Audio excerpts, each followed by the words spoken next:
लहान मुलांना कासव आवडते. कासव हा पाण्यात आणि जमिनीवर जगू शकणारा प्राणी आहे, म्हणून त्याला उभयचर म्हणतात.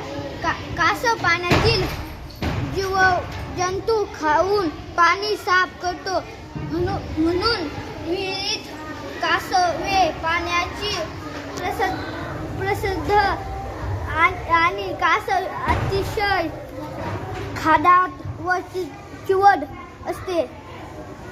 म्हणूनच निसर्गाच्या तगाद्यात युगानुयुगे कासव टिकून राहायचे.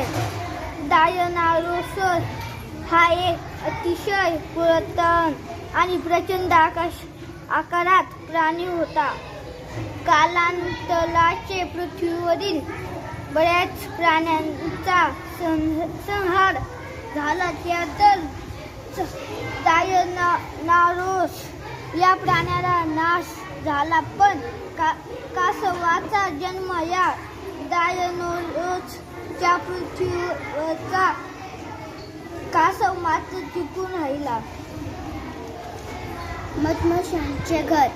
मधमाशांचे घर तुम्ही पाहिले आहे का? या घराला पोळी किंवा मोह म्हणतात.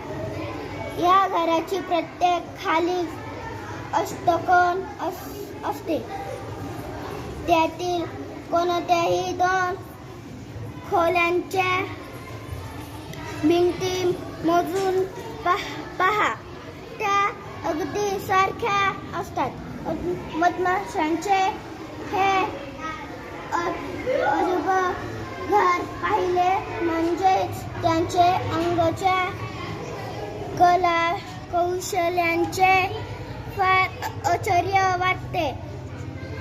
शेकडो अष्टकोन खोल्या असलेले हे घर मधमाशांनी नेहमीचे गजबजलेले असते.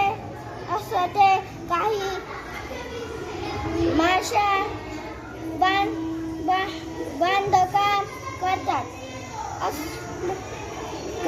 असतात, तर काही दूरच्या फुलांतील